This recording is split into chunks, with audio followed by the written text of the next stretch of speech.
আসসালামু আলাইকুম বন্ধুরা, আশা করি সবাই অনেক ভালো আছেন। আজকে খুব ইনফরমেটিভ একটা ভিডিও আপনাদের সঙ্গে শেয়ার করব। ইনফরমেটিভ এই জন্য বিকজ আজকের ভিডিওতে আমরা আমাদের রেজুমি রাইটিংয়ে 10টা ধাপ আপনাদের সঙ্গে ডিটেইলে শেয়ার করব। একটা রেজুমি কিভাবে রিসিভ করি আমরা, কিভাবে আমরা র ইনফরমেশন এবং র ডেটাগুলোকে কালেক্ট করি, অ্যান্ড দেন একটা ফাইনাল কন্টেন্ট আমরা কিভাবে প্রডিউস করি, এই সম্পূর্ণ ডিটেইল আজকের ভিডিওতে থাকবে। না টেনে ভিডিওটা একেবারে শেষ পর্যন্ত দেখবেন, এবং আপনি যদি প্রথমবারের মতো আমাদের চ্যানেলে ভিউয়ার হয়ে থাকেন তাহলে সাবস্ক্রাইব করে বেল বাটনে ক্লিক করে দিন, এবং অলরেডি যদি আপনি আমাদের চ্যানেলে সাবস্ক্রাইব করে থাকেন আপনাকে অসংখ্য ধন্যবাদ।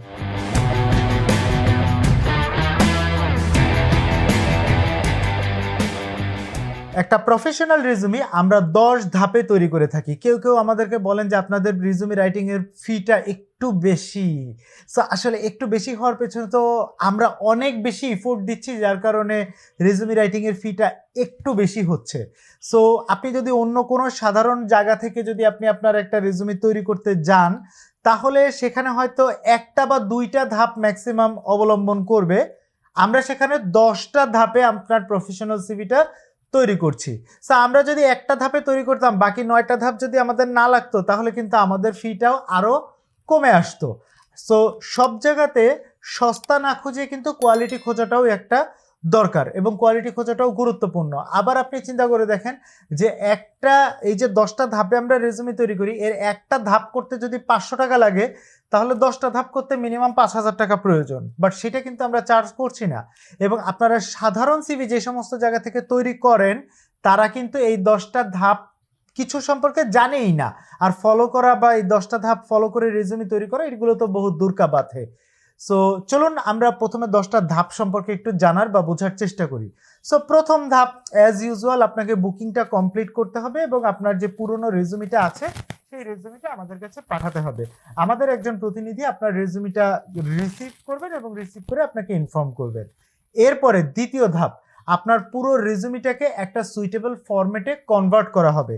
সো এই জায়গাটাতে খুব ট্রিকি একটা ব্যাপার আছে। কেউ কেউ আমাদের কাছে দেখা যাচ্ছে যে ইউরোপাস সিভি চাচ্ছেন, কেউ কেউ কানাডিয়ান সিভি চাচ্ছেন, কেউ কেউ অস্ট্রেলিয়ার সিভি চাচ্ছেন, কেউ কেউ দুবাই, কাতার, বাহরাইন, সৌদি আরব, ইউএই এই সমস্ত জায়গায় অ্যাপ্লাই করার জন্য সিভি চাচ্ছেন বা রেজুমি চাচ্ছেন। সো প্রত্যেকের জন্য এই কনভার্সনের জায়গাটা কিন্তু খুবই ইম্পর্টেন্ট। কে কোন রকমের রেজুমি চাচ্ছে সেই অনুযায়ী তার ইনফরমেশনগুলোকে কনভার্ট করা। এইটা একটু চিন্তা করে দেখেন তো, এটা কি আপনি দোকানে বানাইতে দিলে, বা আপনার চাচাতো ভাই, খালাতো ভাই, ফুফাতো ভাই, মামাতো ভাই, তাদের কাছ থেকে রেজুমি আনলে, কিংবা আপনার কোনো ফ্রেন্ড বা কোনো সিনিয়রের কাছ থেকে রেজুমি আনলে, আপনি কি এই সাপোর্টটা পাবেন? জীবনেও পাবেন না। 3 নাম্বার ধাপে আমরা কি করি? 3 নাম্বার ধাপে যেটা হচ্ছে, আমরা প্রত্যেকের কেপিআই এবং কেআরএ অ্যানালাইসিস করি। সো কেপিআই মানে হচ্ছে কি পারফরমেন্স ইন্ডিকেটর, কেআরএ মানে হচ্ছে কি রেজাল্ট এরিয়া। সো একটা রেজুমে আমাদের হাতে আসার পরে তার সে যে এরিয়াতে জব করছে, তার যে প্রিভিয়াস জব এক্সপিরিয়েন্সগুলো আছে, টোটালটাকে একটা থরো অ্যানালাইসিস করা হয়। অ্যানালাইসিস করে তার কেআরএ গুলো কি, মানে কি রেজাল্ট এরিয়াগুলো কি, এবং তার কেপিআই গুলো কি হতে পারে, এটা আমরা লিস্ট ডাউন করি বা আমরা অ্যানালাইসিস করি। এর পরবর্তীতে চতুর্থ ধাপে যেটা করা হয়, তার স্কিল অ্যানালাইসিস করা হয়। স্কিল অ্যানালাইসিস বলতে কি, যে সে যে সেক্টরে কাজ করছে, যে ডিপার্টমেন্টে কাজ করছে, যে পদে কাজ করছে, ওই পদে, ওই সেক্টরে, ওই ডিপার্টমেন্টে কাজ করতে গেলে তার আসলে কি কি স্কিল থাকা দরকার, এই টোটাল জিনিসটাকে আমরা কিন্তু একটা থরো অ্যানালাইসিস করি। ঠিক আছে? অ্যানালাইসিস করে তাহলে তার কেপিআই গুলো কি, তার স্কিলগুলো কি, তার কেআরএ গুলো কি হতে পারে, এগুলো আমরা সবকিছু নিজেদের মতো করে অ্যানালাইসিস করি। পরবর্তী ধাপ অর্থাৎ পঞ্চম ধাপে আমরা তার জন্য একটা কোয়েশ্চেনারি সেট করি। সো কোয়েশ্চেনারি সেট করা বলতে কি, যে আমরা তার সঙ্গে একটা মিটিং করব। তো তাহলে তার সাথে মিটিং করব, কি নিয়ে মিটিং করব, কি কথা বলবো, তাকে কি কি জিনিস জিজ্ঞাসা করব, তার রেজুমিতে কি কি ইনফরমেশন আছে, কি কি ইনফরমেশন নাই, কি কি ইনফরমেশন দরকার, সেই অনুযায়ী একটা কোয়েশ্চেনারি সেট করা হয়। এবং এই কোয়েশ্চেনারি সেট করার পরে পরবর্তী যে ধাপটা, সেটা হচ্ছে ষষ্ঠ ধাপ। সেই ধাপে হয় হচ্ছে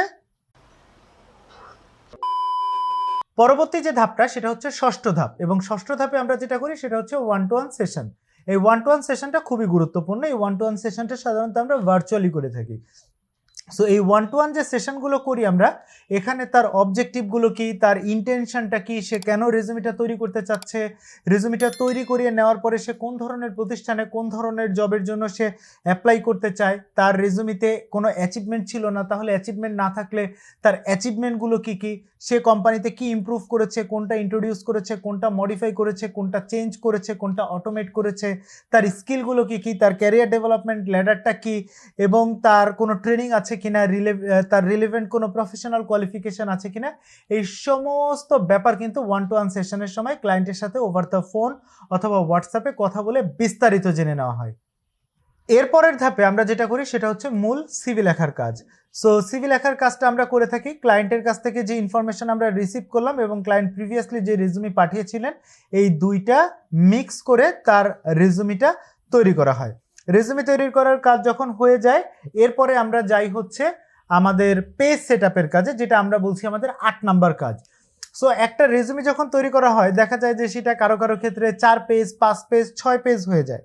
সো যখন একটা রেজুমি 6 পেজ হয়, তখন পুরো রেজুমিটাকে পড়া হয়, পড়ে সেটাকে 5 পেজে আনা হয়, 5 পেজকে আবার পড়া হয়, পড়ে সেটাকে 4 পেজে আনা হয়, 4 পেজকে আবার পড়া হয়, পড়ে সেটাকে 3 পেজে আনা হয়। এভাবে একটা রেজুমি 2 পেজের মধ্যে আনা হয়ে থাকে। সো এই পোর্শনটাও কিন্তু খুবই গুরুত্বপূর্ণ, যে ফাইনাল আপনার পেজ সেট আপ করা এবং টোটালটা চেক করা। টোটালটা চেক করা এই যে ধাপটা, এটাকে আমরা আমাদের রেজুমি রাইটিংয়ের 9 নাম্বার ধাপ বলছি, যেখানে আমরা হচ্ছে আপনার গ্রামার এবং স্পেলিং মিস্টেক আছে কিনা সেটা চেক করে দিব। আমরা সাধারণত গ্রামারলি অ্যাপটা ইউজ করি, গ্রামারলি ইউজ করে আমরা টোটাল রেজুমের মধ্যে গ্রামার এবং স্পেলিং মিস্টেক আছে কিনা সেটা চেক করি। সর্বশেষ ধাপে যেটা আমরা করি সেটা আপনাকে একটা রেজুমি পাঠিয়ে দেই এবং আমরা কিন্তু আমাদের ক্লায়েন্টের কাছ থেকে একটা ফিডব্যাক গ্রহণ করি। সো রেজুমিটা পাঠিয়ে দেওয়ার পরে, একটা ড্রাফট পাঠিয়ে দেওয়ার পরে ক্লায়েন্ট পুরো রেজুমিটা অ্যানালাইসিস করেন, পুরো রেজুমিটা গো থ্রু করেন, করে তার যদি কোনো মতামত থাকে, কোনো জায়গায় যদি কোনো পরিবর্তন আনার দরকার হয়, সেটা তিনি আমাদেরকে জানান এবং আমরা ওই অনুযায়ী সংশোধন করে দিই। সো টোটালি এই 10টা ধাপে আমাদের একটা প্রফেশনাল রেজুমি তৈরি করা হয়। আপনি যদি ভিডিওটা এই পর্যন্ত দেখে থাকেন, তাহলে এখন একটু নিজেকে প্রশ্ন করেন, একটু যাচ করে দেখেন তো, আর কোনো কোম্পানি, বাংলাদেশের কোনো দোকান, কোথাও কি এই 10টা ধাপ অবলম্বন করে রেজুমি তৈরি করে কি না? আমরা তো আসলে সাধারণ যে কোনো কোম্পানি কিংবা সাধারণ যে কোনো প্রসেসের তুলনায় কয়েক গুণ বেশি এফোর্ট দিয়ে কিন্তু আপনাদের রেজুমি তৈরির কাজটা করে থাকি, এবং সেটা বাংলাদেশের প্রেক্ষাপটে খুবই রিজনেবল। আপনি একটা প্রফেশনাল রেজুমি তৈরি করলেন না, একটা জাতা টাইপের ডকুমেন্ট দিয়ে বিভিন্ন জায়গায় জবের জন্য অ্যাপ্লাই করে যাচ্ছেন, আপনি কোনো জায়গা থেকে কল পাচ্ছেন না, দিন শেষে ফ্রাস্ট্রেটেড হয়ে যাচ্ছেন, আবার কল পেলেও আপনার হয়তো ইন্টারভিউ হচ্ছে না, নিয়োগকর্তা দেখে বলছে যে আপনার রেজুমি ঠিক নাই, আপনার আমাদের এই পদের জন্য আন্ডার কোয়ালিফাইড বা ওভার কোয়ালিফাইড। এগুলো কি খরচ না? এগুলো কি আপনার কাছে ওয়েস্টেজ মনে হয় না? Whereas resume writing is one of the finest and one of the most important investment of your life. সবাই ভালো থাকবেন, সুস্থ থাকবেন। আল্লাহ হাফেজ, আসসালামু আলাইকুম।